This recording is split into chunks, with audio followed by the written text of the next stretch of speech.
talk through a couple of different things about the hackathon. Let me write these down real quick so I don't forget them all. So we want to talk about project ideas,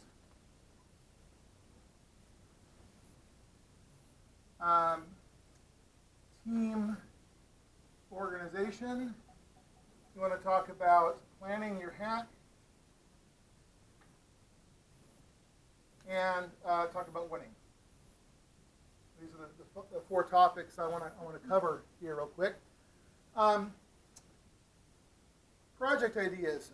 Who here is coming to the hackathon but doesn't have a project idea yet? Does everyone have? Scotty? Okay. And you don't have one yet. Wow. Okay. So I want to talk in a general sense about a couple of ways to do a project that can be either advanced or simple, right? So one idea that people often don't think about is there are a lot of free data sets out on the internet, right? People put things out there and say, hey, here's some data, right? Government just is a wellspring of data. And so one project that would involve a little bit of back-end work, but also front-end work, would be a data visualization project. And those can play well with judges sometimes. In fact, there was an entire hackathon that was run in Fresno, and the theme of the hackathon was called Hack for Health. And so the health department in Fresno actually sponsored a hackathon, prizes and food and everything like that. And the whole idea of the entire hackathon was to visualize and work with these data sets that they had available. And so that's an idea people often don't think about, data visualization projects. And let me add to this. One of the teams from the hackathon got hired and is continuing now to work as consultants for the health department down there. They were so impressed with their work on the data. So that can be a cool project to work on. We had a team last year that worked with an API that is available. You can get a free pass to it. It's called it's Earth, but it's misspelled. Like URTHE or something like that. And what it is there's a very highly sensitive camera that's on the International Space Station. You can get access to like visualization in different parts of the spectrum. And they did a visualization project again. That was Josh Chamberlain and I forget his name, the German guy, the guy with a German name at least. Siegfried, yeah. They actually did a visualizing project for Central Valley Farms and talking about how dry the earth was or how wet things were based on different spectrum analysis they were doing from that. So API hacks are a great one as well. And the third kind is the thing like Heather's team did last year is a great idea, which would be a social impact app. So you guys wrote one that allowed people to publish needs, and then volunteer needs, and then people to sort of come in and attach to those. So projects like that could have social impact. Those often actually play very well with judges sometimes as far as pulling the heartstrings a little bit and that kind of stuff. Oh, you know what? I'm going to talk about our judges this year. First of all, if anyone knows someone who would be a good hackathon judge, we need one more judge this year. So we're okay with 5, but we want, for reasons we actually would prefer to have 6 judges. So the judges that we have right now are Professor Dale Phillips from MJC, who teaches several different programming language classes there. He's our first judge. Mike, what's his last name? You have to tell his names, Heather. Daniel. Mike Daniel, who is the Chief Technology, what's his role? Chief Media Officer at Final Cut Media, who's one of our big sponsors. And he's actually had some programming experience in the past, but he's focused more on the media side of things, just so you know. Our third judge is Simeon Franklin, who is actually the founder of this meetup group, who is a Python developer and the trainer for Twitter for another year or so until he pops loose, and comes back and helps us build the dream here. But Simeon's a great guy, highly technical, very, very geekified. We have, oh, I'm going to forget his name right now. We have the head programmer for the programming team at American Medical Response, AMR, Ambulance Services. So he is focuses his development primarily in the Microsoft spaces, but definitely a geek and does a lot of web-based stuff as well as systems-based stuff. And then the last guy is a professor from Fresno State, Andrew Shin. I got it. Good. Okay. Andrew is focused somewhat in marketing, but he also is a web developer too. So he has experience on both sides of the market there. So and we're looking for one more hardcore developer. We want a 4-to-2 ratio this year on developers, but for some reason they all want to compete instead of judge this year. So so we're looking for one more programmer judge. So if you are one or know one who would be interested in helping us judge, please let us know. We do have, we're looking, probably we're going to get someone from one of the programmers from Opportune to come in, a Java programmer to come in and work with us. So, or a front-end Angular person possibly as well. So we're going to have, hope to have 4 judges that are hardcore programmers and 2 that are, we're going to have no pure marketing people this year, we promise. So last year that was a bit of an issue. So those are our judges this year. Team organization, there is a design UX UI guy sitting here. And a smart team might want to grab him because that is, in my mind, a critical part of, James, you have a designer this year, am I correct? Not sure yet. Okay. I actually know a pretty good designer if you're looking for someone to come on your team. Now, designers get the easy part. They often come in, have dinner, do some design work, get you started. Here's the layout. Go home, go to bed, come back around 9 o'clock in the morning, do a logo for you, and they're done. You know, so, the team that Heather and I have put together this year, we have two front-end developers, one person developing our API, and we have one designer. So it's difficult to work in a team like this with people you've never worked with before. And so the 3 of us, actually all of us, have worked together in the past. So it's a bit of an advantage. But even if you, as long as you can talk well enough, if you have someone, if you know how to consume an API with something like Angular or React or Elm or something like that, then this is a clean separation here. And if you have the ability to have a designer on your team, that's free goodness to have a designer develop a logo or help you understand, you know, flow through a project and that kind of stuff as well. So often very good to have a designer, especially a UX person, as part of your team. Okay, so given this way of looking at dividing up the work, we just had a meeting with the 3 technical people from our team this afternoon at 4 o'clock, and what we did is we laid out something like this. I don't go over the bottom, right?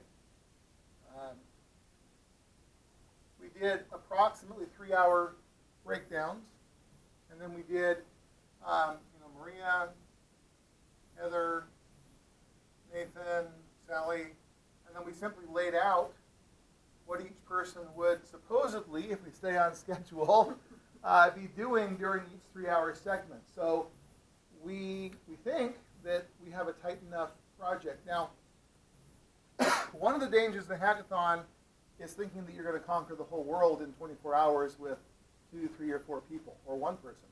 And a lot of hacks don't get finished and don't meet a minimum viable product. So what we did before and as we were doing this is we laid out a definition of exactly the functionality of our product we're going to be developing. So we said it will do this, and it will do this, and it will do this, and it will do this. And our product is fairly simple. It's a pretty straightforward thing. It's not going to require more than you talking in terms of, everyone doesn't work this way, but maybe 30 API routes maximum for the whole thing. So it's not going to be really, really complex. So then we could lay it all out. We could say we're going to do this first, and do this first, and do this next. We also planned for our last 3-hour period. Let me go back. We planned to be done by 3 o'clock on actually by noon on Saturday was our plan. So we laid out the work so that if we keep our pace, at noon on Saturday, our core product is done. Now, chances are it'll be 6:37 p.m. and we'll do our last git push to the repository and we'll be like, oh, we got our minimum viable product. That's usually how it works, right? But we plan to be done by noon so that for these last 6 hours, we can do 2 things. We can have stretch goals. One of our stretch goals is Angular 2 has a platform you can work with it to develop Android and iOS apps. And so if we actually have 6 hours here, Heather and I are going to just focus in on learning how to do that and doing it. And there's other things we have in our stretch goals as well. You also need to realize that the first round of judging begins at 5 p.m. That's before the end of the competition. Now, the judges are going to understand if you show them something that's partially working and we still have an hour and a half left to finish, they're going to get that. And if you have a good idea and they're pretty sure you're going to be done by the end, they may put you in to the final competition. But being done at 5 o'clock and then maybe having additions after that is a great idea. Also, think about this. You need time to figure out what you're going to say. Because when the judges come to your table and they say, all right, hey, we're here to check out your project, and there's 3 of the 6 judges for the pre-judging round that are coming to your table, you shouldn't say, it's a program and it does stuff, right? You need to have probably a 2-sentence summary, like an elevator pitch of what your project is, and then you want to be able to lay it out, how it does what it does. We're going to have judges that will probably understand if you give them a little bit of geek speak and tell them how you've done it and why you think it's impressive and show them. And then you should also take time to plan your actual presentation. There will be a gap between the end of coding and the presentations of about a half an hour. That is not enough time to plan what you're going to say. So make sure you leave time for have a developer on your designer on your team who does not have the stress of doing all the code, who can be the front man, or front lady in our case, Sally, for presenting your project. Okay. Winning. It's undeniable that any judge, especially if they're like business owners or chief marketing officers kind of people, one of the things on our hack ballot, not the only thing, but is it something that people need? Is it something people might even potentially pay for, right? There are other things. Is it impressive? Is it cool? I mean, I think Walk should have won last year. Our judges were spun the wrong direction last year, way too marketing oriented.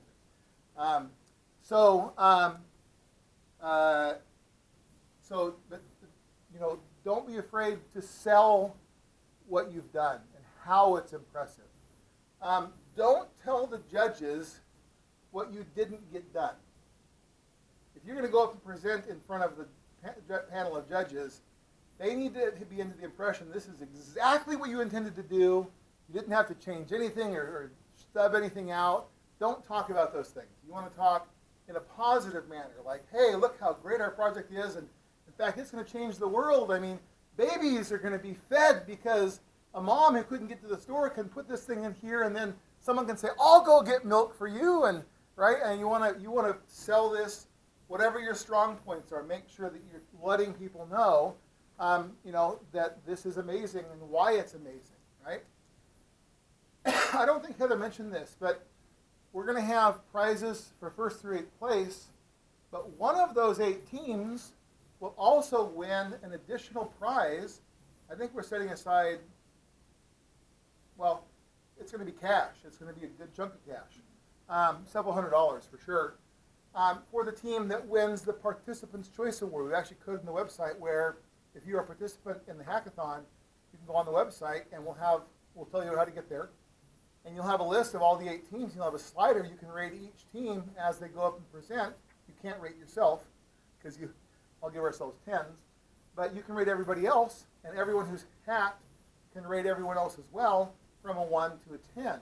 And the team that wins that will get the additional prize and the additional cash prize as well this year. So going around and talking your project up to other people, not in the proud way, but hey, we did something cool, check it out, that may not hurt as well, right? So we have that as well. So let me just review. Project ideas, data hacks are great, API hacks are great, social hacks are great. All 3 of those are a great starting point to figure out what you want to do.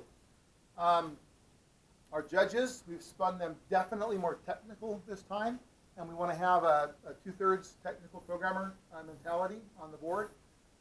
Team organization. Having a designer, UX person on your team is a big advantage, especially if you already have 4 people on your team. That can be great. Don't just go in with an idea and without a plan, right? Lay out the work that each person on your team should be doing at each step. And that also forces you to think through the features you're going to have. And it forces you to think through, you'll miss some things. I'll guarantee you I missed some things today when we went through our planning meeting. But it forces you to think through your project in a very detailed way, in a realistic way, and lay out the work in 3-hour chunks. Expect that you're going to be unrealistic in this. I would say plan a hack that you think you can finish by noon. And if you do, also plan stretch goals that will allow you to go beyond that. And if you make that goal, then have more advanced things you can add to your project or spin out from it. Winning is about selling yourself and your project to the team. So often designers, if you have one on your team, are great people to do that pitch. They tend to be more social than us developers and can do good pitches sometimes. Don't tell them anything bad about your project. We tell them everything good and tell them how it's going to make a difference, how it's going to change the world, how it's technically amazing, and that kind of stuff. And hopefully you'll win. Any questions? Yeah. Is there like a standard set of criteria? Yes, we're going to send that out. So we actually have a hack ballot. So Heather, you want to pull that up real quick so I can mark out what it is? You remember? I don't know how quickly I can navigate there. We have a few minutes. Okay. Well, I know what it is. Wait. what, And also, is there a time limit for presentations? Yes, so presentations will be 3 minutes long, and the judges will have 2 minutes to ask questions after that. So, and then we'll have about a minute for the team to come up. So we should be able to get everyone within the hour. But pretty hard 3-minute presentation time limit. Thank you. Good question. You've been to hackathons before. Yeah. I know that we're going to change the formula a little bit this year. I know completeness is one of the factors. I don't think that this is the most accurate for the, Is that from last year? you tell me. Yeah, it is. This is the correct one. Okay, so completeness, technical difficulty. And our problem with last year, the judges didn't know that. I think they will this year. Originality, is it an original idea?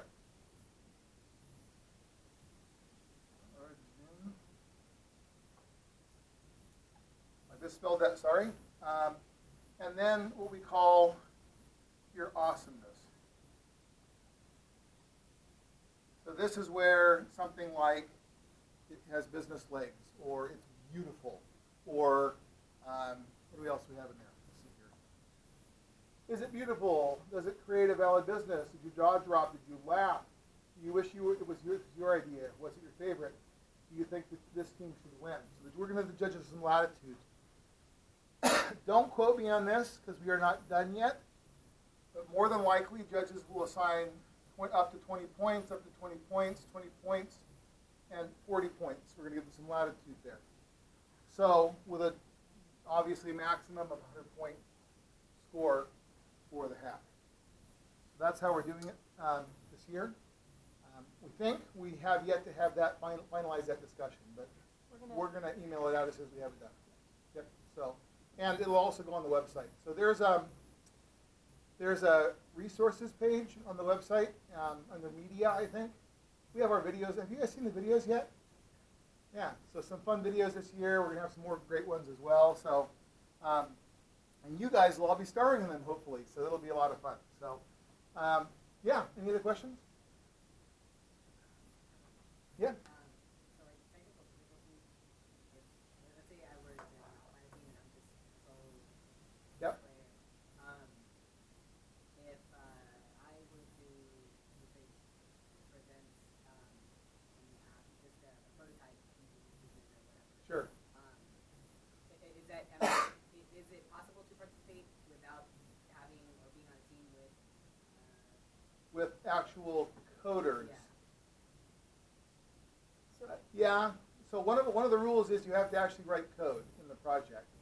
So if you're just dragging and dropping, that would not be a valid hack for the hackathon.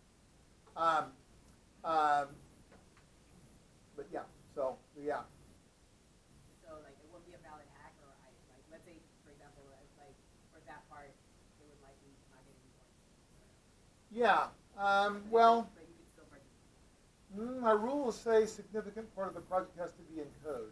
Yeah, yeah, that is. I just thought about that. Yeah.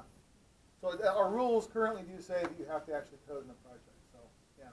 Now there are 40 people signed up who are not part of the team who are individuals. So I don't know if that might make sense for you to put a mandatory process and then. Yeah, that might be good. Yeah. Yeah, no, and I'd like to be on a team, but I mean, are they kind of listing like what they're working on to kind of, or are they going to present ahead of time so like you know which team you want to join based on how you contribute? Well, so I would be there at 5 o'clock, and I would just talk around. We are gonna have a time during the pre-hackathon, like, but you may get a couple of requests tonight, you know. So yeah. So there will be opportunities for that, and in fact,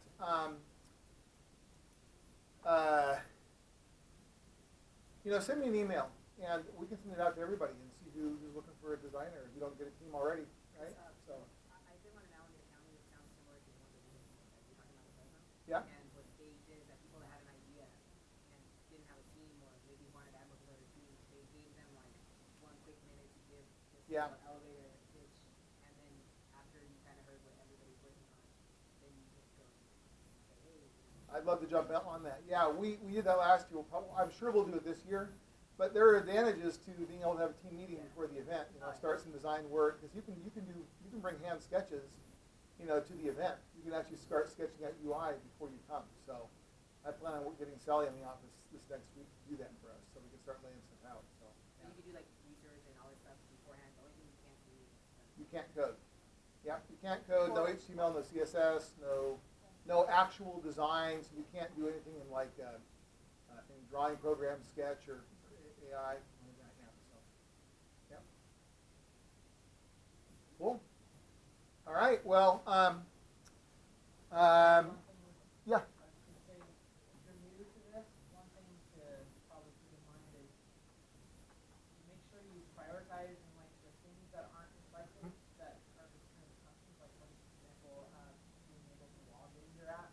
Nobody cares about that. So don't even worry about that. Like, Yeah. in fact, I would just even mock that part up because nobody's gonna ask you. You've only got 3 minutes to present. So focus on the unique things, the cool things, and the stuff that like all of us know how to do. Don't worry about it. Yep. Yeah. What?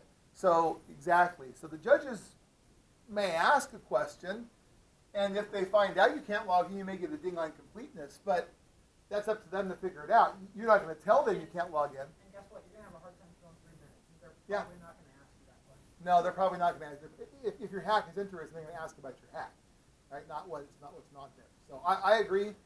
Although we're going to have to show different perspectives from different types of users in ours. So we're going to have to actually, so logging in is actually a critical feature for us. So we're using Auth0 though. So for the second time we like it. So very cool. Yeah, great advice. So keep the main thing the main thing. So focus on the core functionality you want to show, because everyone understands. I mean, you know, our team hopes that this project will actually turn into a business for us. I will guarantee you we're going to throw the entire backend away because I'm not going to try to scale a PHP API. You know, we're going to probably do serverless Amazon Lambda backend for this thing long term if we get it going. So, you know, everyone kind of knows hackathons are hackathons, right? You're hacking code out, you're making it as fast as you can, you make it work, you make it look good, and then presenter skills are critical. Just sorry to say it, you know. So all those classes they make you take in college for public speaking, guess what? This is one of the reasons why you got to pitch it. And I'll add one thing which Nathan was kind of getting at. When you're pitching, it's kind of have to have story. It's got to be a story. Yep. Even if it's not exactly a story, it's still got to be some sort of story. Telling a story of what your product does. So I'll tell you this to relate to that. I'll get in front of the camera where people can actually see me. Last year, my team took second place. I don't think we deserved it technically at all. I think our hack was okay. It was pretty. We had a designer. Well, I think what won it for us is we had 500 people from 30 countries using our app already, using this website already. Right? We had active users, so we had planned in advance our audience. Our project this year, we're hoping to have 15 or 20 local people in our target client audience using it by Saturday. One of the things we want to be done early on Saturday, have a usable product, is so that users can actually use it while we're still developing it, right? While we're finishing it up. So I know that that's probably what got us second place last year, was not that we were so impressive. We were pretty, and people were using it. That was, it wasn't, we weren't technically slouches. But you know, we were solid. We were there. We had a complete product. But I think that was impressive. So think about those things too. You know, think outside the box. This hackathon is a great place for programmers to be stretched and challenged, to go into social areas sometimes too.